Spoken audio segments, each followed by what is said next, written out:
As mentioned in the video about the inside of Versailles, while we stayed in Paris for a few days after the official tour, we came here. This video was about the outside little backyard. Keeping in mind that this started out as a small hunting lodge for Louis XIII. After you're finished walking around inside the palace, you go out the back and are pretty much blown away by the size and grandeur of this backyard. It just seems to keep going on and on. In 1661, Louis XIV entrusted André Le Notre, again pronunciation, with the creation and renovation of the Gardens of Versailles, which he considered just as important as the palace. Work on the gardens was started at the same time as the work on the palace, but this lasted 40 years. During that time, Notre collaborated with the likes of Jean-Baptiste Colbert, who was the superintendent of buildings to the king from 1664 to 1683, who managed the project, and a Charles Le Brun, who was made first painter of the king in 1664 and provided the drawings for a large number of the statues and fountains. Last but not least, each project was reviewed by the king himself, who was keen to see every detail. Now, not long after, the architect Jules Hardon-Monsart, having been made the first architect of the king and the superintendent of buildings, simplified the outlines of the park, in particular by modifying or opening up some of the groves. Creating the gardens was a monumental task because large amounts of soil had to be shifted to level the ground, and he built these orangeries, if I'm saying it correctly, and dug out fountains and canals in places that were previously occupied by meadows and marshes. By the way, I just learned an orangery is a room or a dedicated building on the grounds of fashionable residences from the 17th to 19th century where orange and other fruit trees were protected during the winter as a large form of greenhouse or conservatory. There are 372 statues, 55 water features, 600 fountains, and 20 miles of water pipes.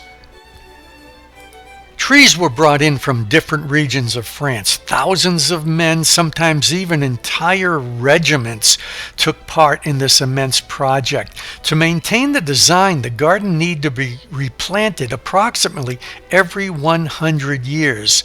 Louis XVI did so at the beginning of his reign, and the undertaking was next carried out during the reign of Napoleon III. Following damages by a series of storms in the late 20th century, including one in December of 1999, which was the most devastating, the garden has been fully replanted and now boasts a fresh, youthful appearance similar to how it would have looked to Louis XIV. Marie Antoinette made an entire estate called the Château de Théron for herself here. This included an entire farm, and it produced fresh produce, and there was a small theater here. Her and the king spent a lot of time walking around here. Hundreds of thousands of plants and trees have been continuously planted over the years, and while this made the gardens look amazing, in the 17th century, the fragrance from these blooms in Tryon were so overpowering it made guests feel ill and actually drove them away. It must have been pretty bad considering the smell inside the buildings. Madame du Pompadour and Madame du Barry also lived here, but not at the same time. That would just be weird, unless of course their ghosts are here.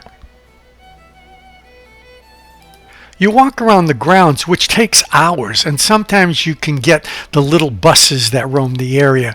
How many kings and queens walked around here? Men and women trying to hold the ear of the kings. No wonder the monarchs like the Sun King thought they ruled the world. Well, I guess in a way they at least ruled the one they were in. It was a whole universe away from the common people outside the gates, and they thought it would never end.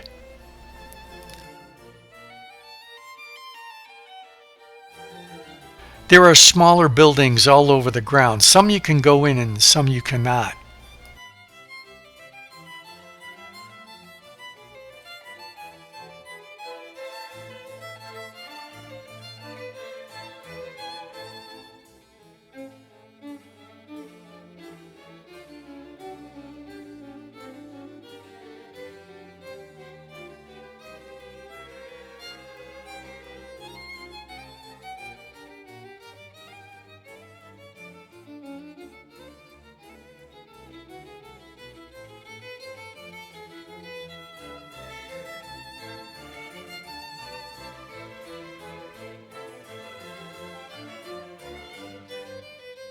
The king had moved much of his ministers and governmental operations to Versailles, but this way he felt it was easier to keep track of treachery since they were all in the same location.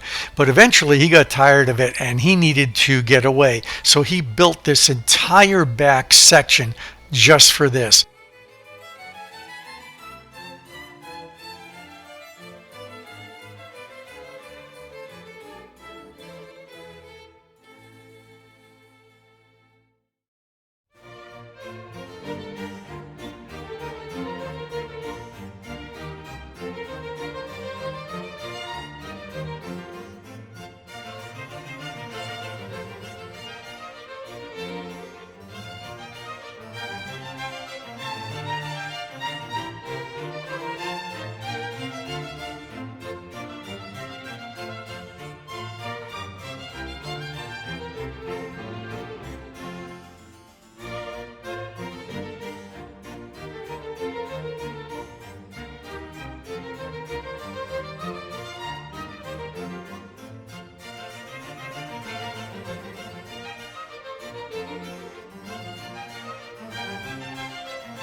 Versailles once again became the center of the world's attention at the end of World War I, recalling the humiliation of 1871 where the German Empire made the French surrender here.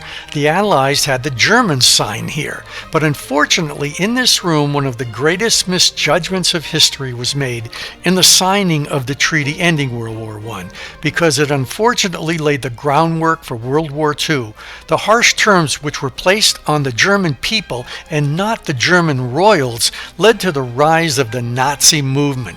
Also here, the Japanese, in a racist action, although allies during the war, were present but ignored. They had no say in the terms and conditions, and they left feeling dishonored and betrayed, which didn't help the situation 20 years later. This is a beautiful place to visit with a lot of history, some good, some bad, just like every other place, but we are fortunate that it is still here for us to enjoy.